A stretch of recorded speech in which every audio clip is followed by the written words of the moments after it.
Hi, I hope you're having an amazing day. This is Bree Noble, and I want to thank you for tuning in to the Female Entrepreneur Musician Show, where we talk about making great music, connecting with your audience, and growing your business. And today I am very excited to be talking about musician headshots. It's not a subject I see talked about a lot, and I really think that musicians are sometimes struggling on, with what to do, how to plan their headshot, how to find the right photographer. We make music. We don't know about photography and light and location and all those things you need to know to get a good headshot. So I just recently got headshots a couple of weeks ago, and I just got them back from my photographer, and I absolutely love them. So I thought, what a great idea to talk about this and give you guys, some pointers and some experiences that I had in this process, because it's been a while since I've done headshots, and this is the most professional experience I've had with headshots. So I've got some real good pointers for you guys based upon the experience I just had. But before I get into that, I want to mention that related to this subject a little bit, I'm doing a masterclass called The Musician's Profit Path, where I talk about the career stages that we go through as musicians, starting out all the way through becoming a professional. And I've broken this down into 5 different stages, and I'm presenting a masterclass on this that just helps you understand where you are in that continuum right now, what you need to do to move to the next level, all the emotions you might be experiencing during this career stage. And so it's been a really popular masterclass that I've done, and I want to invite you to come to it. It's next Thursday, February 16th at noon Eastern, 9 a.m. Pacific. And all you need to do to sign up is just go to musiciansprofitpath.com. That's musiciansprofitpath, PATH.com. And just get registered, and we will send you some reminder emails to remind you to show up on Thursday, February 16th. So the reason I'm talking about headshots in relation to that is I feel like headshots are something that we really need to get done in either the end of the first stage, which is what I call the foundation stage, or the beginning of the second stage, which is what I call the promotion stage. And let me tell you why I think headshots are so important. Nowadays, way more than when I first started, it's so important to have headshots because you need to be appearing everywhere online. And if you're getting any kind of promotion, which I hope you are, then people are going to be asking you for headshots. I am asked all the time, pretty much at least once a day, for my headshot for different things. Maybe I'm on someone's podcast. Maybe someone's featuring me on their blog. Maybe I'm setting up a webinar registration page, like for the Musician's Profit Path, and I need to put my picture on there so people know who I am. Maybe I'm doing a workshop for somebody else's audience and they need my picture. I know with Women of Substance, my radio and podcast, where I feature female musicians' music, I offer to make them a free image. If they send me their image, I'll create a branded image with Women of Substance, talk about what show they're going to be on, and they can use that to put all over the internet to promote themselves and promote their appearance on our show. So that's just a few examples. Also, offline, we need headshots in order to put on flyers or postcards that I always recommend that we take to gigs, so people can, refer us to their friends, spread the word about what we do as musicians. We constantly need this picture, and we need it to really represent us well. So, and there's also all the social media channels that we need to be on. On Twitter you need a headshot, on Facebook you need a headshot, and those can be the same ones, or they can be similarly branded but a little bit different so it doesn't get boring. But that's why we need to do a headshot session in order to get one or a few headshots that look really, really good, represent us as professionals. And let me tell you, even if you're the most photogenic person in the world, one picture, someone snapping one picture is not going to be enough. You need to actually do a planned session, and you need to, take a lot of different shots to get a really good shots that really portray you in a wonderful light. So that is why we need headshots. Now let's talk about what kind of headshots we need to create. So, I'd say we get headshots every few years. So you need to think about what is going to be on brand for you now that's going to last. So you don't want to do anything trendy in your headshots. And, a headshot session is different from, say, like an album cover session or an album release kind of session where you maybe have a specific theme to your album or you're going for a specific vibe. That's different from a headshot. A headshot needs to be more universal, but it also needs to be on brand with you and the way you want to portray yourself, at least for the next couple of years, because you're probably not going to get a new headshot every year. So think about that when you're thinking about what kind of headshot session, what kind of locations you're going to be using for your headshot, that kind of thing. Now, when you're first starting out in what I call the foundation stage, you probably don't have the kind of money to invest in headshots. So I have a few recommendations for that. When I was in those early stages, I found ways to get headshots out of things I was already doing. So for example, I worked at the opera and I was doing my musician career on the side, and I got to go to these fancy balls. Well, one time I went to a ball and one of my friends' husband is a professional photographer and he just happened to be there snapping pictures for the opera. And I said, oh, I'd love to have a picture of me and my husband. And so he took a picture of us and it was a fabulous picture. So I loved it so much that I said to my friend, is there any way your husband can cut this so it's just me and not my husband in the picture, and I can use this as a headshot? And he did that for me, and I offered to pay him, but he was super nice and did it for free. And so I had this fantastic headshot that I used all the time for many years, that was just from an opera event that I was at. So get creative if you don't have the money up front or the real reason to go out and get really expensive headshots. Other things I've done is have had friends take pictures at gigs, and they've been good enough looking photos that I could use them on my website. What I would do is not tell your friend, oh, I'll pay you to take some pictures. Just say, would you mind taking some pictures and we'll see what we get. And then if for some reason some of them are really good and you want to show them some appreciation, buy them a Starbucks, give them a $25 gift certificate or something, that's cool. But I would not tell them I want to pay you to take some pictures, because if they're all terrible, then you're going to be annoyed and you're going to be frustrated that you have to pay them, and they're going to feel bad if you don't use the the photos and stuff. So think about creative ways in the beginning that you can do something that will work as a headshot, but you don't have to pay the big bucks. Now, when you get into what I call the second stage, which is the promotion stage, I really believe that you need to have headshots at that point, because you're going to be working so hard to get all this great promotion for your music, and you don't want to be portrayed as an amateur in your picture, because people are going to need your picture in every corner of the PR world, whether it's online, newspapers, magazines, any kind of promotion that you get. They're going to need your picture, so make sure that it really represents you well. So if you're even, just starting even in the promotion stage, we're going to be needing that headshot. So let's talk about how to get you a really, really good headshot. So like I said, I'd done headshots in the past. I've had, a friend of my mom's do my headshots, and I was like, it was okay, but I wasn't happy with it. So this time I absolutely looked for a professional, and I looked for somebody that I knew had done, first of all, had a business who did this full time, had done headshots for a bunch of people that I knew that were really happy with them. I got to see samples of her work.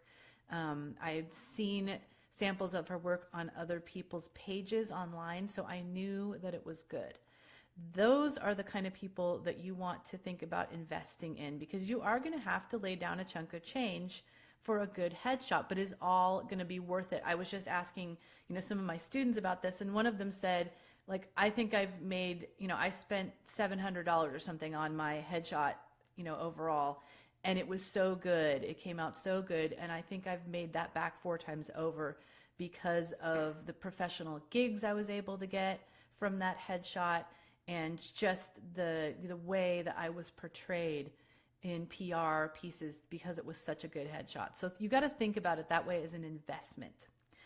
So if you find a really good photographer, number one, you'll know that because they will tell you that they'll do a consultation with you before you get to the shoot. Now, the first time I did a shoot, first couple of times, I didn't get this, and boy, I wish I had it. So now that I've done something like this, I can tell you that I do not recommend going into a shoot without having a consultation in advance. Now, the person I was working with, she didn't live in my town. We were meeting up in another town, so we got on a Skype call and we talked for 30 minutes about all the details. And a good professional person is going to do this because it's going to save them time. It's going to save you, frustration. It's just going to make everything so much easier for everyone when you get to the shoot. So look for somebody that does that. Always ask if they have a consultation. And I'll tell you what it did for me. And we talked about a lot of things that I'll get into in a minute. But what it did for me is it allowed me to talk to her about all my frustrations and fears from the past with photo shoots, and allowed her to really assuage my fears and give me confidence that I'm going to be able to have a good shoot. It also allowed me to be honest with her about things that I worry about with shoots. So, if you have anything about your body that you're uncomfortable about, that you've not liked the way it's been portrayed in a picture in the past, this is when you need to be super honest with your photographer. And for me, I've got one eye that actually neither of my eyes really focus very well when I look at things, but one of them in particular is kind of a wandering eye. So, I told her that. I told her exactly which eye it was. I said, can we create the photos such that it does not draw attention to that? And so she had that all in mind when she was thinking about the kinds of poses she was going to want me to do. She just needed to know that. I didn't want to show up the day of and then for me to lay this on her, and she had already had these ideas of what we were going to do, and now it was going to completely change the kinds of profiles and poses that she wanted me to do because she hadn't known this in advance. So it's really important to be honest about anything. I mean, if you feel like, oh my gosh, I have a really big nose, I want to make sure not to draw attention to that, or I don't like my dimples when I smile, or whatever it is that makes you feel uncomfortable about yourself. And we all have those things, right? I mean, unfortunately, we're all somewhat self-conscious. So just be honest with your photographer. And then once you've been honest with them, then you need to trust the process and trust that they are a professional and they're going to take care of you. And that will help you go into a really good shoot feeling confident, knowing that you're going to get something really good out of it. So what I would say about talking over these things with your photographer is you need to ask them if they've got referrals for other things that you're going to need for your shoot. So when you go in with a professional, I do not want you to skimp. What I mean by that is if you need help figuring out what your outfits are, if you are, not very good at styling your outfits, hire a stylist. It is worth it. A friend of mine just hired a stylist. This person went out and bought clothes for them, brought them back to the house, let her try them all on, and took back the ones she didn't want, went back and got a few accessories they needed, and she was all set. She didn't have to do it at all herself, and this person made sure that everything went well together. They had all of it in mind as far as the kind of branding that she wanted, and it was a few $100s, and it was off her plate. If this was not her forte, which I know it's not mine, next time, now that I know about stylists, I will do this for mine, because I really did suffer over what outfits I was going to wear, and I would have loved to have someone just help me choose. Secondly, you want to ask your photographer if they work with a makeup artist. This is the first time that I have ever had my makeup done at the location, and I'm so glad that I did. It just, I'm not, I'm not a makeup artist. Like, I don't wear makeup most of the time. I wear just basic makeup, foundation, lipstick, and blush. That's it most of the time. So doing all the other stuff, like, I just don't like it very much, and I know I'm not that good at it. So having this makeup artist and knowing she knows how to get rid of things like shine, and make your complexion look even and all the things that we need to look good in a photo. She's got this all in mind because she or he works with the photographer and knows, what all the things that we need to think about when you're having a picture taken of you. And I remember talking with my photographer, and she said, just to let you know, like, when you get makeup done, it may be like a lot darker than what you're used to. And I said, oh, no worries. I'm used to being on stage. We need to wear more makeup there anyway. So, but she warned me that, I might think the makeup looks really dark or something, which I didn't. I thought it looked super natural. I was really happy with it. So definitely find a makeup artist to work with. Most photographers either have one that works with them on location, or they can refer you to somebody. I'd also get your hair done in advance, or that day if you can. For me, I was not in my normal location when I did this, but I knew what worked for my hair. I knew I had to wash my hair the evening before, put my hair in a braid, and then take it out in the morning and just, scrunch it up. And, I knew exactly what worked for my hair. If I had been able to meet with my hairstylist, I definitely would have, but that wasn't an option. But, just make sure you've thought these things out. Don't just get up the morning of and then like, oh my gosh, what am I going to do with my hair? Think about how that's going to fit into your overall look, and you can discuss that with your stylist. Then you're going to discuss with your photographer location. So for a headshot, usually you're only going to use one location, because you're not trying to do if you're trying to do like more of a shoot as far as like getting more shots, say for a release, or just generally you want a bunch of different shots. You may use more than one location, but for a headshot, you probably just need one location. And what they're usually looking for is something with an interesting background, but not something that detracts from you.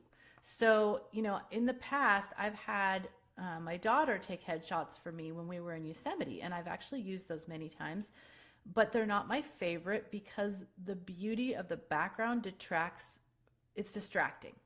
It's a lovely picture, but it's not necessarily the best headshot. So your photographer is going to suggest places that you might think, oh my gosh, this is such a boring place to take a picture. Mine was in a warehouse that had like these cool cement bricky kind of walls that with different textures and stuff.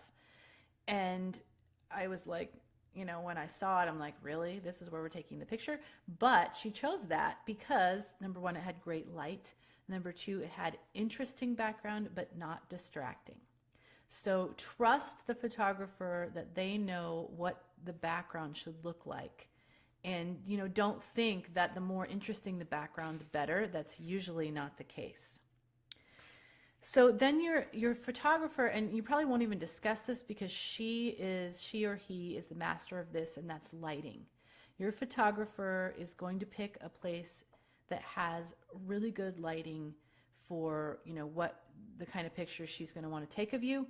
And you need to trust that they know that. That is one of the most important things about a photographer, is knowing the photographer really understands lighting. And that's why we get a professional. And that's why you want to look at their pictures in advance and see the kind of work that they've done, and see that they really understand lighting and shadow and what the lighting does for the picture, because it makes all the difference, like 125% different, depending on your light. So another thing you're going to be discussing is possible props. So for me, I brought a few props that had to do with my brand of music. I had some headphones because I'm a podcaster. I do vocal demos. I'm a performer, recording, all that stuff. And I represent a brand that relates to music. So I brought some headphones, and I brought a microphone, and we tried out those different props, and I ended up not liking the ones with the microphone for whatever reason. It just didn't work for me, but the headphones I love. They turned out really, really great for the picture. So discuss with your photographer what kind of props would work well for your brand and the kind of photos that you're trying to take, but are not going to be distracting. So I want to, give you some ideas of where you can find good photographers. But first, I want to give a shout out to my wonderful photographer, Photography by Galicia. I believe she's in Seattle. She's amazing. If you're up there, check her out. But obviously, you need to find someone in your own area. So what you can do, and my biggest suggestion, is to get referrals. And if you don't know anybody that has done the kind of pictures that you want, the best thing you can do is go on to forums or Facebook groups of musicians, because almost all of us have done photo shoots of some kind and headshots and can recommend. Now, I understand we're all over the world, but you go to a big enough group, you'll find some people in your local area or an area where you happen to be traveling to. So, go to the female indie musician community that I run, which is a free group. It's at woscommunity.com. Go join that Facebook group, ask around, ask some of your local musician friends, even ask maybe people that aren't in the music industry, but, business people, actors, all those kind of people need to take photos. So ask around. I'm telling you that referral is the best way to go on this, because you don't want to skimp. You don't want to, just jump in with your money without knowing and being able to see the results beforehand of what they've done for other people. So other things you can do is you can go to somewhere like thumbtack.com. That's another place that you can find pretty much anyone that does services related to events, or lots of different kinds of services. But you can also probably find makeup artists, hair artists, and definitely a friend of mine found their stylist on thumbtack.com. So you can try that out. But with the photographer, I highly, highly recommend getting a referral, seeing their work in advance, and just talking to somebody that's worked with them. You want to know what kind of personality they are, how they worked with them. Are they, do they give you this air of superiority? Are they short with you, or are they super understanding and will be willing to explain everything to you and go through everything with you and do that consultation? Like I said, that's the person that you want to invest in. So make sure that you do your homework. Don't just go find a photographer in the yellow pages and plunk your money down and think that you're going to have a good experience, because many people I've talked to have thought that they had a professional person because they've looked at their credentials and they didn't have a good experience. So it's all about how you work with that photographer, being able to develop this trust and honesty between you in a relationship, because taking a picture, that's like an intimate moment, and you need it to look like that person really cares what you look like in this image that they're creating. So that is what I have to say about headshots. I'd love to hear any of your guys' comments below on this video. If you have any experiences you'd like to share, any places that you'd like to suggest people go. If you're listening to this on the podcast, definitely leave me some feedback or send me an email at Bree, Bree, at FEM74.com. Would love to hear about your experiences with headshots and any suggestions you might have for our audience. And again, I'd love to have you join me for my Musician's Profit Path Masterclass, which is happening on February 16th, Thursday at noon Eastern, 9 a.m. Pacific. Go sign up at www.musiciansprofitpath.com. Have an amazing day, and thank you for tuning in to the Female Entrepreneur Musician Show.